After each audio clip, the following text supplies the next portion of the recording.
There's a lot of question right now about the value of real estate brokerages in our country and individual real estate agents. And we're going to talk a little bit about property values today. This is The Real Story with Adam and Sherry. I'm Adam Hamalian. And I'm Sherry Hutchens. This is where two broker associates talk about all things real estate. Hey, Sherry. Hey, Adam, how are you? I'm doing okay. It's a nice spring day. Yes, as opposed to summer that we had last week. Yeah, it cooled off a little bit, didn't it? Yeah, yeah. I kind of I keep feeling like we need to stop talking about how great the weather is, but it's just so hard because this is why we live where we do. Exactly. Although I think low 90s in March is a little bit too warm. I, There I was a mean, I hate to complain when people in Hawaii are getting flooded out and people back east are probably still shoveling snow. So, Yeah, Kate, my older child in Connecticut, yeah, she said that finally the snow is melting away, and I'm like, I don't miss that at all. Um, so she actually called and asked about changing her windshield wipers. This is her second winter there with a car, and I'm like, I don't know. I go like 5 years without changing mine. So, wow. um, A minute, you as we're said you don't miss snow. You never lived in the snow. I know. Um, while I'm thinking about it, for those of you who don't subscribe to our coaching edition because you're not into real estate, that's fine. But I really encourage you to go find last week's episode. We had Tommy O'Dowd from our company on. He's about 5 years into the real estate business and it's got a very fascinating story. I think you'll find it enjoyable, especially if you live here in the Bay Area. Yeah, he's a All very right. interesting guy. All right, good. So we're going to talk about property taxes today. Did you know that one of our listings in Martinez right now overlooks the current county tax assessor? I did know that. We should go knock on his door and see if he knows anybody that he wants to be his neighbor. Have we tried that as a marketing technique? No, but I'm putting it on the list of things to do. All right. Well, we're really excited. That's going to pivot into our guest this week. Not the current county assessor, Gus Kramer, who's been the county assessor for as long as I can remember, but we have his assistant, Vince Robb, who's going to join us. Hi, Vince. Hello, thank you for having me. You're welcome. Vince has played a bunch of different roles within the county assessor's office, and he's been there for about 20 years and probably thought that Gus might retire sometime shorter than now, but it's Gus is finally going to put a cap on his career, and Vince is going to be throwing his hat into the ring as a candidate for our next county assessor. So we're excited to hear from him today. Thank That you. sounds exciting. Vince, I'm just kind of curious, what are you a longtime Contra Costa County native? Like, have you lived here your whole life or most of it? I have. I was born and raised, or born, I guess, and then raised pretty much in Pittsburgh. Okay. Moved over to Concord when I was about 8 or 10. Uh, went to Concord High, then went to St. Mary's out in Moraga. Graduated from there, and then a couple years later, started working at the assessor's office and bought a house here in Pacheco, and that's actually where I still live, is in Pacheco. Oh, fantastic. We love Pacheco.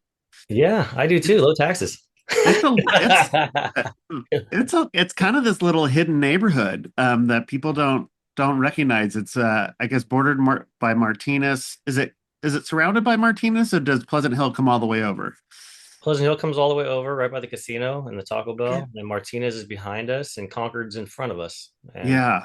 all three of them Wow. from time to time think about taking us over and Oh incorporating no. us because we're unincorporated, right? That's why it's lower taxes, but we enjoy all the services of those three cities. Yeah. Oh, Do, nice. do you even have a city council or a commission or some sort? No, we're under the board of supervisors. So, our board member here is Chanel, supervisor Scales Preston. I'm actually the chair of the Pacheco MAC. So we have a MAC, a municipal advisory council that advises her and the county planning departments on anything Pacheco. So yeah. Well, well, fantastic. Those of you who are interested in Martinez, Pleasant Hill area, Pacheco definitely needs to be on your radar. And if you don't put that city in your home search, you'll miss it because there's some great houses there. So fantastic. I sold a really cute house there a couple years ago that had the longest walkthrough in the history of me being in the business. I think it was like a 4 hour walkthrough. Whoa. The Is the this tech guy had done all these smart features, and I mean that house could have just run by itself. And unfortunately, an older lady, probably my age, bought it and was overwhelmed by all the features, you know. Was that the one on Temple? Yes. Yeah. I Yeah. live on Great, Temple. I'm great. I'm Oh, on Lower Temple. Yeah. Oh, yeah. interesting. All right. Well, we should talk. Yeah. Yeah. So, So, oh, go ahead, Sherry. so you're born and raised locally. Did you think you were going to work in the assessor's office someday, or how did you end up there? No, honestly, I never knew about it until I graduated college, and I just started applying, looking for jobs, and I'd scour all the government websites and whatnot. I'm kind of familiar with government. Both my parents worked in it. My dad was a firefighter. My mom did like employment human services, and then was at the sheriff's office for many years. So I guess there's kind of a when you have parents or a family that work in the government, you kind of you get used to that social kind of security net, I guess, a little bit of that. You're not going to get rich working in the government, but you're usually not going to get poor either. Yeah. Um, Yeah. Yeah, My dad was an Oakland firefighter. So yeah, it was, yeah, job security and, yeah, great benefits. yeah. yeah, so I didn't even know what an assessor did, honestly. I saw it pop up on the website. I read the job description and I was like, huh, comparing things. I can do that. And they I, train you, and then we have a great career ladder. That's what really got my attention too. Was you didn't have any experience to come in. You just needed a bachelor's degree. Then we do on the job training. We send you get your license with the state. It's a different appraiser license at the assessor's office. It's not the bank one. It's the state board of equalization license. I Has saw that. slightly different rules and laws of that you have to learn. Um, Interesting. and then we have a great career path in our office to build a move up into management. And I got in and I saw the career path, and things just happened to work out to get to where I am now 20 years later. I Wow. kind of So the logical question is, what does an assessor do? So the assessor is responsible for identifying all property in the county. In Contra Costa County, we got over 380,000 parcels in here. Um, so we inventory every single one of them. We have to classify what that property is and what is on that property. And then we place a value on there based for tax purposes, based on Prop 13, which I'm sure we'll talk about as well. Yes. We also inventory all the business property in the county. So every business, take a restaurant, for example, all their kitchen equipment, their tables and chairs, they pay taxes on all of that. So we inventory the assets of the businesses as well. We keep the parcel maps for the whole entire county. Like I said, 380,000 plus parcels. We have a parcel number for each and every one of them, and they're all mapped on the assessor's parcel maps. Uh, in addition, we provide public service to the county. We answer questions on changes in ownership. Like if there's a million different ways to record deeds, and Mm. and sometimes people have questions. If I do this, what's going to happen to my taxes? If I do this, what's going to happen to my taxes? So we have a public service counter that's open every day during the business week. We're between 4 and 8 people on the phones at all times, ready there to answer your questions. We have a public service email box that we respond to. And we also do exemptions, property tax exemptions, which I'm sure we'll get to that as well a little bit. Yep. Uh, that's a big part of it, especially with the passing of Prop 19 a couple years ago. That was a game changer. Yep. Yes. But as part of this, also, a lot of times when people ask me, what do you do? I also tell you what we don't do.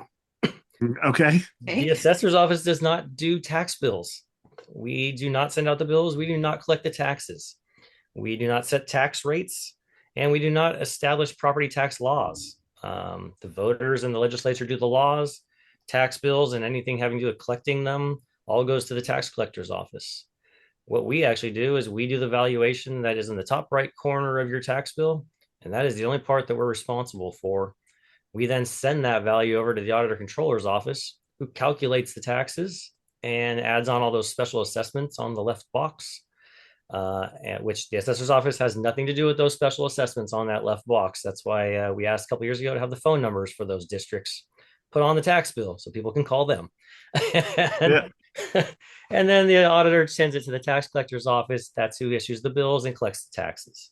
So assessor's office does values and inventorying property and doing values.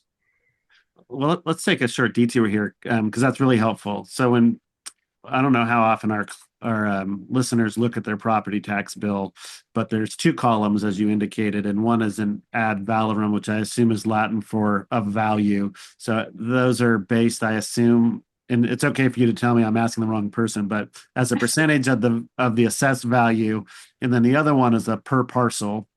And so you tell attorney, I mean, essentially it's all established, but you tell the county tax collector it's in this certain area, and then they apply the right fees for that parcel, and then the percentage is also similarly determined by its location. Do you give any of that information, or he or she does his own research? Yeah, actually, we give all that comes from us. Yeah, every parcel in the county has what's called a tax rate area, a TRA, and based on those lines that I think are drafted by LAFCO, I believe. I think Mhm. LAFCO is in charge of those tax rate area lines. Based on those maps, we assign every parcel to a tax rate area, and yes, that helps trigger the difference. Even the different parcel taxes, but also the different tax rates. Some of those like bond measures and things for even like BART or certain schools, they are all kind of drawn up by areas and tax rate areas of who it's going to apply to and who it's not going to apply to. So yeah, we assign that, and then when it goes to the auditor's office, they assign the correct levies based on that tax rate area that we put on there. Oh, okay, great. Hmm. Uh, so most of our listeners, they, as property owners, we're really limited to limiting our conversation for today, hopefully around residential properties. And it was great for you to remind us that you do more than just residential. Like, hey, don't just pay attention to the homeowner because you've got other stuff. So thank you for sharing that. That's an important bit of it. Yeah. But for our clients, the only time they think about property taxes, obviously, is when they are purchasing a home, and then that assessed value is not automatically the purchase price. But can you talk a little bit about what your office does to establish the initial value when they purchase it? Because that's, I imagine, the most common place that valuation gets checked or reassessed. Correct. Yeah, any change in ownership comes through our office. So even like friend to friend, where they either might do it for no money, or family to family, that where it's not excluded. We have to set a value on any change in ownership as of the date the deed is recorded. All right, that's kind of important too, because sometimes people forget to record the deed, whatnot. It's the date the deed is recorded, and they take over the full bundle of rights.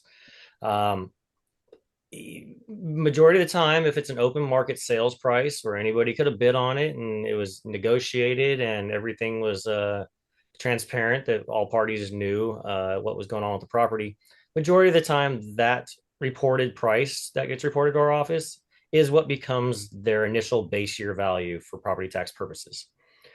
But if there's a deal of any sort in there, we by law have to place the fair market value as of the date that property changed ownership. So we have to basically put on the value as if it was open market and anybody could have bid on that. Um, we occasionally get some very unhappy people who, may have got a property under market and off the market, and we got to treat everybody the same and everybody fairly, as if everybody had a chance to get that. So we will use comparables of other houses that sold to place the value on that property where somebody did get it below market.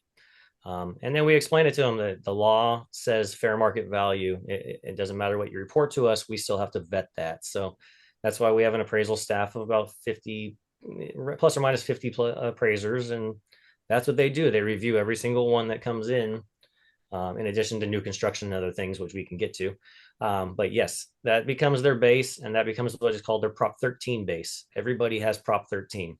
All that means is you lock in when you buy your property. That becomes your tax base, and then under Prop 13, your assessed value will go up 2%, no more than 2% per year, as long as you don't do any new construction or anything like that to your property. Interesting. Okay. So that means if somebody's next door neighbor says, I'm going to sell my house, and the neighbor says, oh, I'd love to buy it. And he says, I like you. I'm going to give you a deal. Instead of charging $1 million for this house, I'm going to sell it to you for 700. That gets flagged when it goes to your office, because you probably know that certain houses in certain neighborhoods don't sell for 700,000. And that's when you bring it up to fair market value. Is that how that works? That's exactly how that works. We will end up, if that property is worth $1 million based on other comparables, we will place that property at $1 million for tax purposes. Okay, that's where the person who bought it gets upset. Got it. Yeah, occasionally. They got to pay. Everybody's got to pay taxes, right? And hey, they got a heck of a deal there, right? So Yeah. All that money they saved on the house, they can pay taxes on. exactly. All Do right. Well, you that's do you it. use the term non-arm's length transaction? I know in the lending industry, I hear that term. Is that you use the same That one? is a common term we use. Yeah. Yeah. Everything's supposed to be arm's length. And when it's not, that's usually when we end up kind of, we call it rejecting that reported price and placing it at the correct fair market value. Yeah. Okay. So you were talking about Prop 13 and establishing a baseline, and then what happens? So then that becomes your baseline. And every year, I'm gonna see if I have a pen here. It basically it goes like that, right? That's your assessed value, and it goes up 2% a year on like a straight line. Unless you do new construction, in which case, new construction can vary, right? Not all remodeling is accessible. If you add on square footage, we're going to add value. It doesn't mean we're going to add the total cost that you spent on there. We're going to add the market value of what you built. When you go to remodeling of existing, there's a legal term called substantially equivalent to new. Hmm. And you know how laws sometimes can be is I feel like it's purposely vague. Yeah. That's where the appraisers in the assessor's office has some discretion there on did you replace like for like or did double the size of your kitchen, right? um, so that's where it gets discretionary is, and some of it can be complicated at times if somebody goes in and they just bought the property and it was in poor condition and they completely remodel it and now they've added a ton of value to their house. We're likely going to pick up some value added on to their purchase price. However, if somebody's bought their house 15 years ago and they haven't done anything, and all of a sudden they decide to just remodel a bathroom like for like, paint, flooring, fixtures, we usually don't pick up any additional value. They might have spent 50 or even, depending on the value of the house, maybe even 100,000. Yeah. But we likely wouldn't pick anything up, and then maybe a couple of years later they do another bathroom. Same situation, right? You are allowed to maintain your property and bring it up to like modernize it a little bit without it getting reassessed. So Okay. we look at these individually. We get a copy of every permit pulled from every agency in the county that comes to our office, as well as usually a copy of the plans that are recorded with that permit. We additionally will send out questionnaires, automatically computer generated questionnaires to ask you about your project, how much you spent, if it's done or not. And then not only do we add value at 2 points, right? In assessments, you're going to find January 1st is an important day. That's what we call the lien date. Your value for your secured bill that you get in September every year is based off of the value on January 1st. The law is weird in that we legally have to assess incomplete new construction as of January 1st. So if you're adding, say, 500 square feet to your house and you started that project in October and on January 1st, you are 50% complete, we have to add on 50% of the value, the estimated value of that project as if it was complete on January 1st. That then will go on your secured bill that you get in September or October. So that catches people off guard sometimes that we have to assess it as incomplete construction. And then we review it again when it's done. And that's when we add on the total value. And then you'll get a supplemental bill, which I'm going What a to. logistical nightmare for you guys. I mean, like Yeah. to keep track of all those details, and I just can't imagine. It's a lot. But it's even more complicated for the taxpayer, right? I mean, I'm breaking this down as simple terms as I can. The one thing I will tell you right here is always tell your clients pay their supplemental bill. The bank does not pay supplemental bills. And the one thing that I go to when I go to those realtor groups like you see me at, one of the things I always make sure to mention, make sure to tell your client that impounds do not pay the supplemental, that the taxpayer themselves have to pay that one. I don't know how many calls we get almost daily. I'm delinquent on this bill. I thought the bank would pay it. The tax collector does not waive penalties. It is like they Right. basically don't waive penalties. So Right. know which the bank will pay your, if you have impounds, the bank will pay your secured. They will not pay your supplemental. and you will get a supplemental bill on new construction, and you'll also get one from your sale. Um, it's kind of like a catch-up tax. It's really Yep. what it is. We had a client a couple years ago. It was really painful because the bank. So for those of you listening, if you haven't done this, you have an option with most lenders to have an impound account where they collect not just your mortgage payment but also 1/12 of your property tax, and then they make sure it gets paid. And they offer that as a service to make sure you don't go delinquent on it. You can also opt out of it and pay it yourself. But for those people that are having their lender pay it out of an impound account, but our client, the lender was taking the full amount on the new assessed value, but it wasn't being paid out that way. So the bank gave them a refund because they're not allowed to keep the extra funds. So they got this like $10,000 check, Dollar refund. which should have gone back. And one of the things that was complicated was they bought it from somebody who only owned it for like 6 months. And so they were still, No, 30 days. He oh, owned was it it that for 30 short? days before he So, put it back on the market. your office was still trying to catch up with the first transaction. So there was a bunch of things that happened that were kind of extenuating circumstances. And they spent that $10,000 thinking that Yeah. it was all set. And then they got a bill that said, oh, you owe $10,000 in a supplemental bill. And they had already spent that money because they thought that they had been overpaid. So yeah, you gotta thank you for reminding us that not only will you get your regular secured bill, but it'll be a supplemental until at least the following cycle where it all get reassessed properly. And that's if you're buying between January 1st and um and October, or whenever the math is. You will get two supplemental bills if you buy between January and June. And if Okay. you buy July to December, you'll get one. Okay. Yeah. One of the things is by the time they get the supplemental tax bill, which can be 6 or 7 or 8 months later, they've forgotten all about it. And so we remind them at closing when we go to the signings, when you get your supplemental bill, it looks like this, call us. Don't do anything except just call us, and we're going to walk you through all the things that we told you today that you're not going to remember. Yeah. While you're signing that book of paper. Yeah, that's right. Exactly, the stack. You made a good point. I do want to bring up there is so the assessor is always like 6 months behind the market, right? And we have all the way. So to put this in perspective, we are still working on 2025 stuff, and we won't finish that until the end of June. Okay. So anything in this case, anything from January 1, 2025 to December 31st, 2025, we have all the way until June 30th. We sign the assessment roll on July 1st. We have all the way then to finish all of that. Okay. And this year for like 2025, we're looking at I think about 80,000 activities we have to review of sales and transfers and permits. So the law gives the assessor 6 months to get all that done. Supplemental bills, we have 4 years to actually process those. Obviously, we're not trying to wait 4 years, but the law does give 4 years because every once in a while a deed gets missed somehow or something happens. But yeah, you're right. The supplemental usually doesn't come for 6 months to a year after your purchase. Yeah.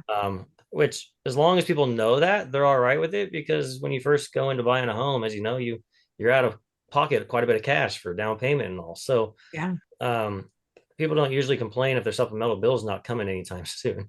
But when they get caught off guard later on, or the bank does do that refund thing, Yeah. that's where they do call and they're not very happy.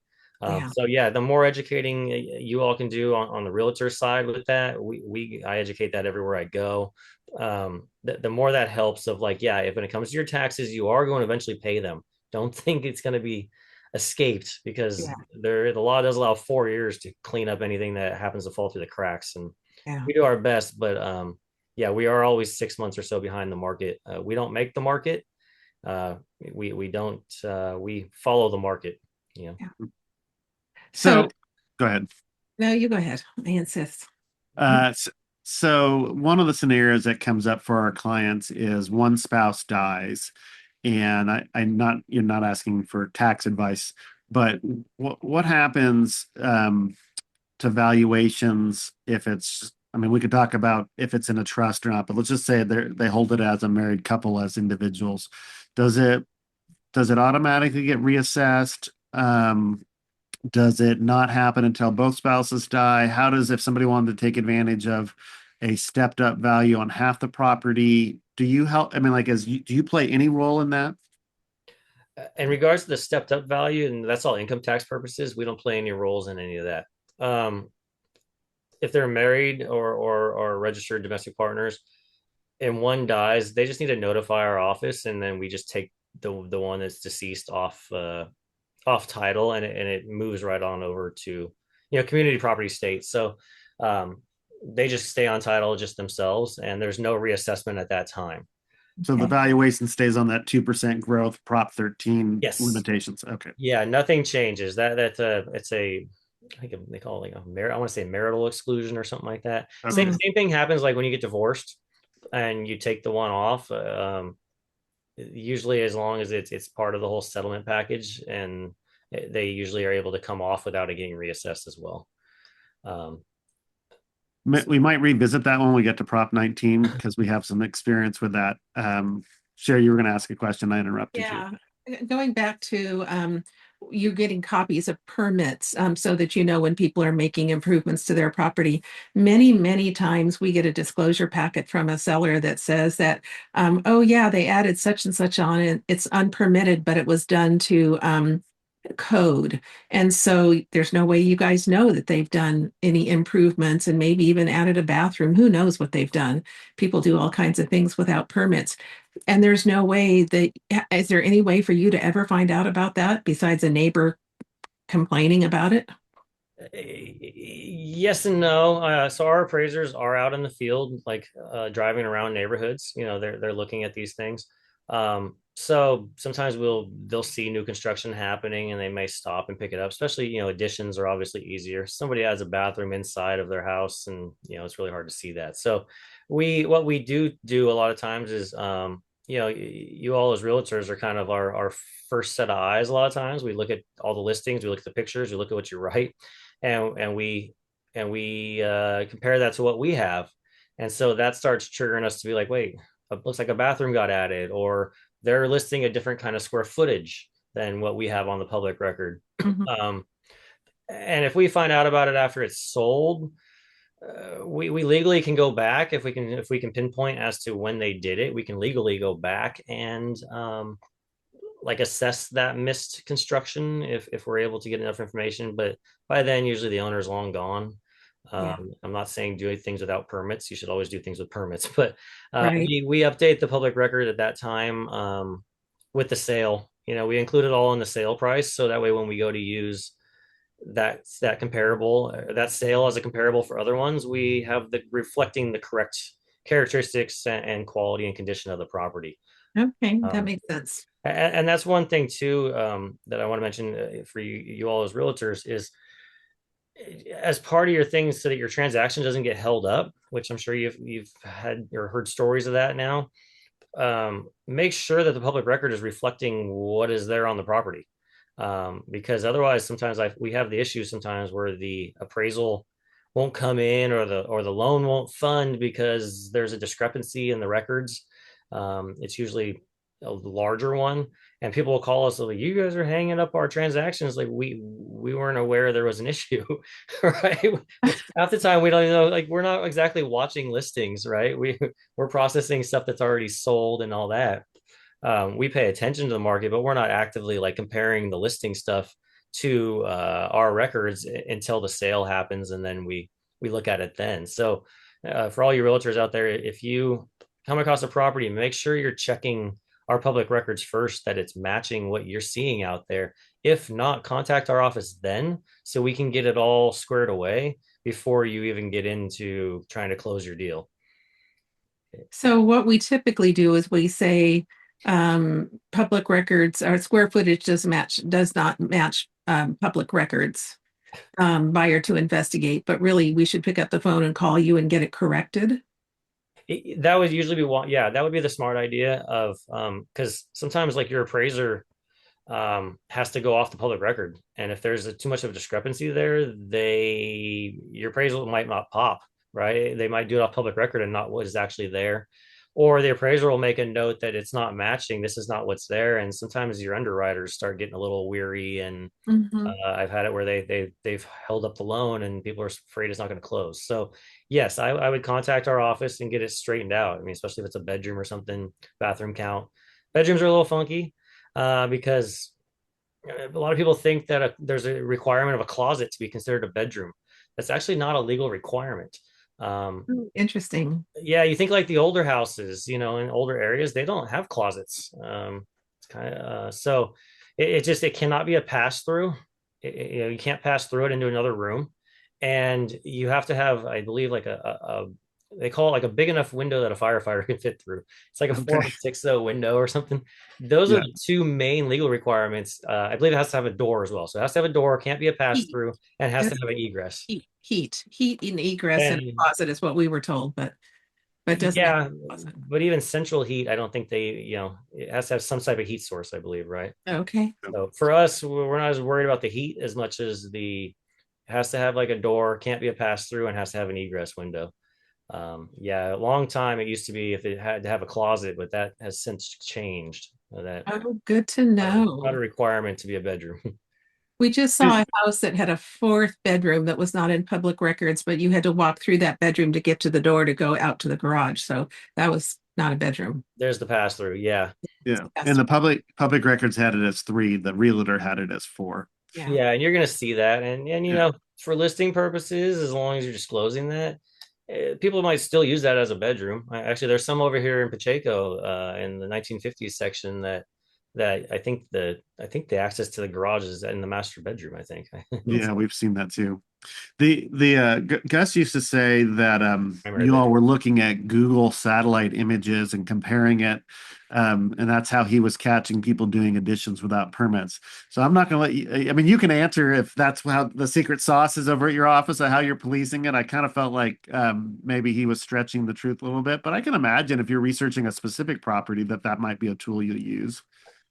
Yeah, we do use that. We have a lot of work to do, so we're not fully like just looking all over searching for this unpermitted construction. But we do use Google Earth quite a bit to see when things you can start seeing when things were installed or Yeah. built or but you got to remember too, like code enforcement's driving around more than anybody else, right? Because they're out there doing inspections on all the permits that are pulled.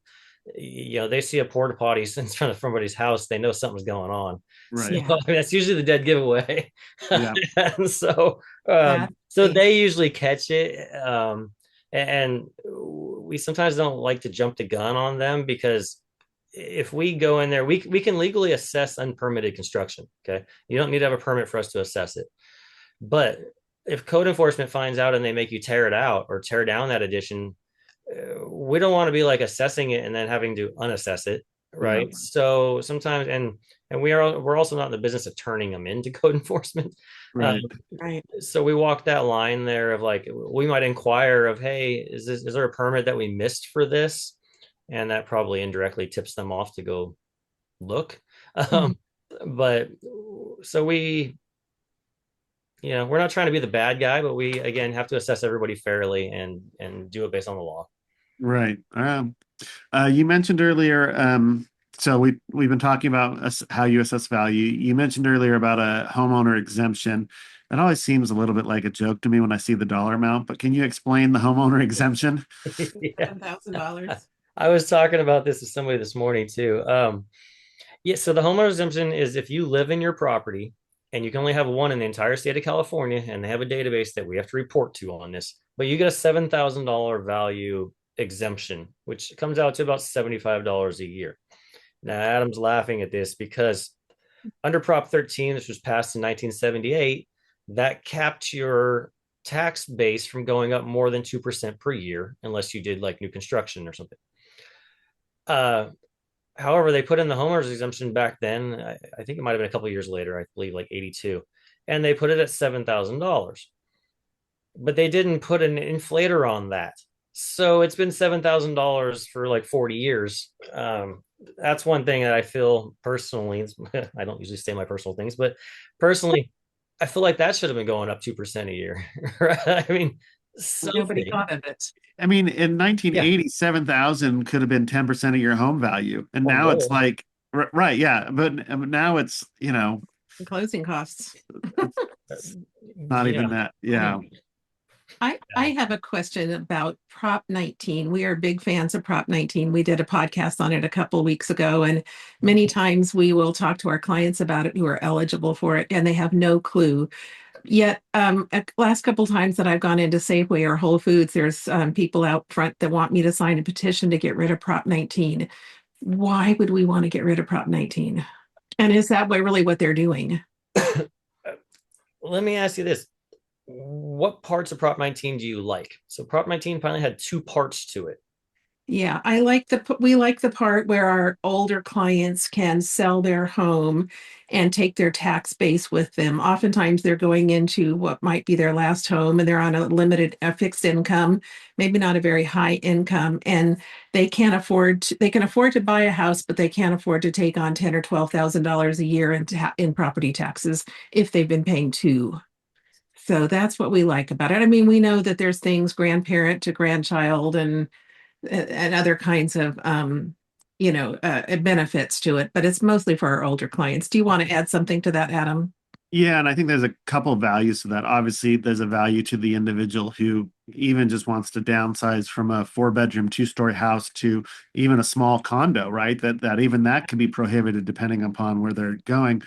So it benefits them, but it also then provides for some movement within the market of homes that now are coming on for a young family that wants to move from the two-bedroom condo to a single family home. It puts that on the market and makes it more available. So for both those reasons.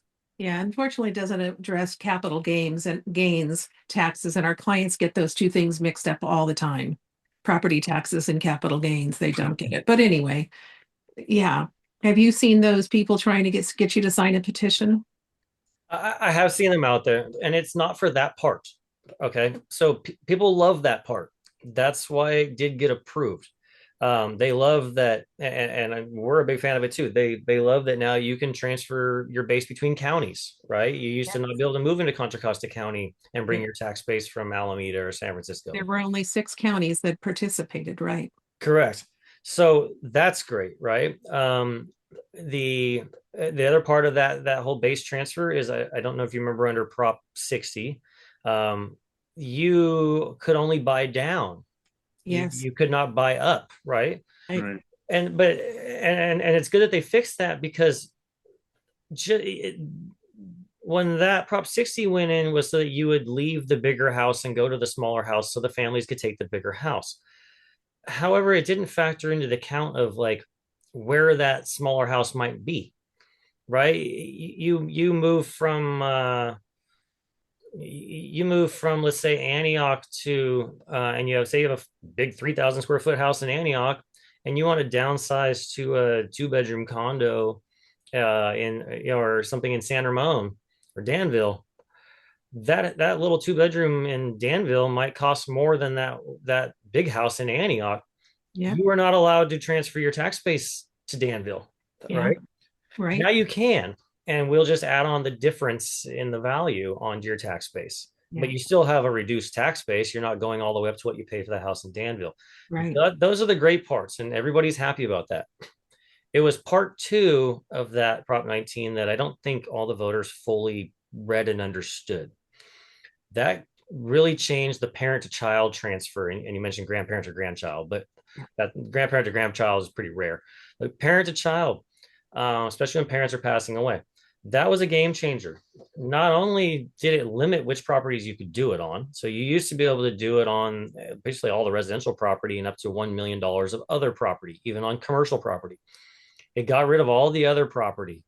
Yep. The only property that you can now transfer or now you can inherit your parents' tax base on, or vice versa, is on their primary residence. Right. And you then have Owner to occupied. It has to and be then you have to move in there too within 1 year.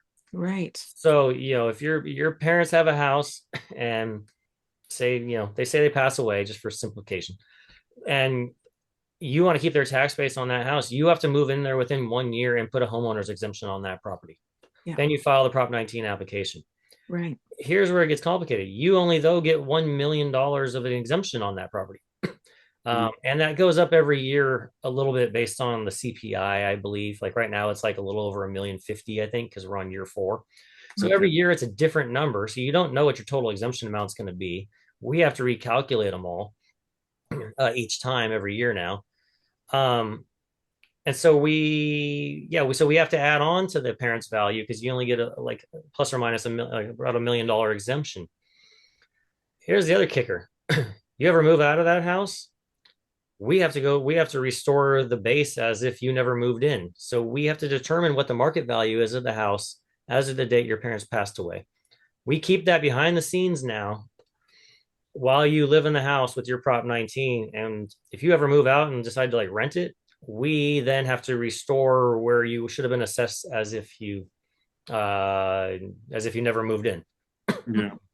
It's Mm, created a ton of work for our office because I bet. before, when it was parent to child, they fill out the form, they just got the parent's base. One person had to look at it and it was done. Now it's got to go through like, a clerical support to an appraiser to figure out the fair market value to another one to then calculate it and enroll it based on that annually inflating $1 million number. So that's the part they want to change is that part 2. That's what Oh, signatures are. You got to watch the wording on these. There's been multiple attempts at this. mhm. But a lot of money was put behind Prop 19. A whole lot of money was put behind it And to the first pass it. time it didn't pass. It didn't pass the first time it was on the ballot. It came back, I think, 2 years later. I think the police and the nurses were against it. There was a big lobby against it the very first time it came on the ballot. And then something happened. I'm not really sure. And it got passed the second time. And, Yeah, I'm careful not to speak for the voters on it. Of it got amended. right. The wildfire situation, that Oh, that's helped right. pass it quite a bit. They advertised it a lot based on that. Yeah. Um, and and that was again, that's part 1. And I mean, my personal opinion, I really like that part because some of those areas, like if the other county is across the street or one street away, you are not allowed to bring your tax base there before because, like you said, only 6 counties allowed it. Yeah. And that changed it, and so people voted for it because it's like, oh, I like this area, and I want to move 2 streets away and Yeah. transfer my base. It's the parent to child part that people are very unhappy about, and a lot of people had no idea that was in there. Yeah. We got some of the nastiest calls for a while there on that, thinking that we did it, and it's like, no, that's what the voters approved. And Yeah. honestly, a lot of the assessor's office and even the California Assessors Association, which I'm a part of, we were all kind of waiting for the legislature to adjust that in some way, and it kind of never happened. So we've all just had to keep going with it. So I'm now doing a lot of educating on this because some of this stuff, I could say it's probably better to do it if before your parents pass away, if you want to not have to go through the Prop 19 process as much as maybe work with the parents and get on the deed. And there's other ways to do it and set Yeah. these kind of things up ahead of time instead of waiting until after the fact um, to do it. So are you the right person for them to call to get advice on that Uh, in your spare time? yeah, the best actually. If you want advice on this, call our main public service line. Okay. We will tell you, like, we don't give legal advice, but Right. we will help guide you of if you say, if we did this, then what would happen? Do that, then what would happen? We have like a Prop 19, hey, look at that. Prop 19 informational brochures that are available on our website. We've got Prop 19 links to everything. And actually, I got to say, the State Board of Equalization has done a great job with their website on this kind of stuff Yeah. to where I believe I recently just linked our website to theirs because Nice. they're frequently asked questions. They did a great job, and they're the source of this information that we get. So I figured it was easier to just get it right to the Absolutely. source, so I don't have to keep having to worry about making sure we're staying up to date on this stuff or not. Yeah. They have a legal department. That's where we send our clients. We give them a link and let them go and explore. DOE. they're doing a great job of like breaking it down by like, even like property tax appeals and Proposition 8 decline in values, and then exemptions. They're doing a great job up there, getting nice web pages that are very clear and easy to understand. Good, good, good. I will say that the Contra Costa County office is been very friendly and easy to work with. Occasionally, I've had the opportunity to call on behalf of our clients and or recommended them, and always get a friendly voice, somebody who's always trying to help me find the right answer. Sometimes um, public servants don't get a good rap, but your office has been really easy to work with, so I appreciate that. I We're appreciate that. And if you ever run into where we aren't, please let me know. of This course. means I have more training to do. Yeah, yeah. No, no, no. It's been good. We're kind of winding our time down, so I want to give you the forum to talk about anything you want to do. I know that you have put your hat in the ring to be the next county assessor, and you're welcome to talk about that. For everyone who's listening, we're going to put all of Vince's contact information, including a link to his campaign website, in our footnotes, in our show notes. But Vince, just want to give you a few moments to share anything you want about yourself. I appreciate that. I mean, I have 20 years of experience in the office. I've overseen every division. I actually even oversee the budget of the office. Um, we are there for the public. Like you spoke about, is we have the public service, our public service agent area of our office, our division, where when you call in, you're going to talk to somebody. You email in, we're going to get back to you. It's taxes. We're not exactly in the business of making anybody happy. But we aren't there to gouge anybody. We are, we're all taxpayers, and everybody deserves to be treated, the same. And the law says to assess everything at fair market value and make it fair and equal, based on the law, right? Prop 13 isn't, a lot of people call it the unfair law, but depending on which spectrum you're on, it's good for you. And maybe if it's not great for you now, at some point later on, it might be.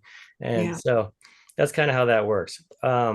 So no, we're a public service generated office. I strive personally to educate the public as much as possible on property taxes like this. Thank you again for having me on for this.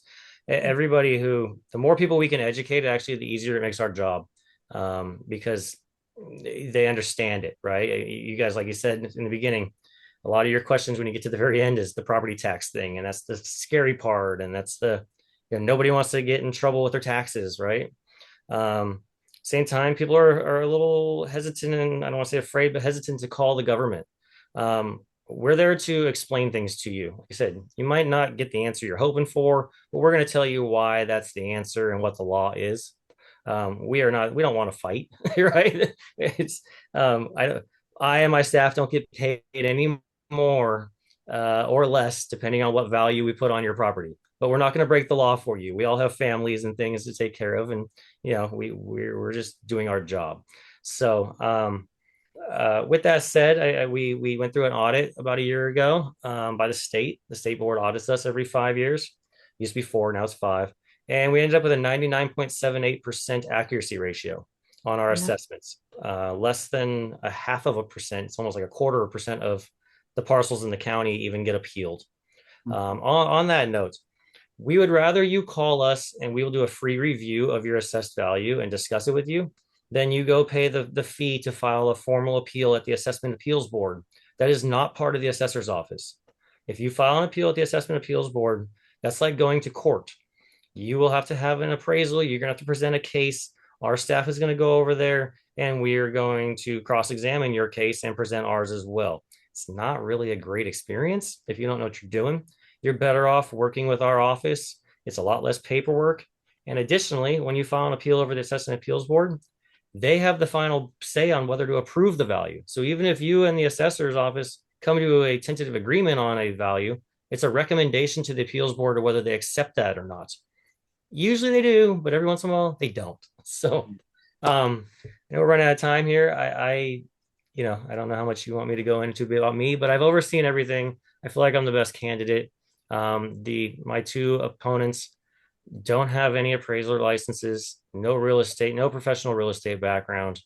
They're going to try, they're both in the IT field, and they want to basically AI appraisals, which if you guys know about Zillow and Realtor and Trulia, if you go to each one and you type in your address, you're going to get 3 different values and you have no idea where they're coming from.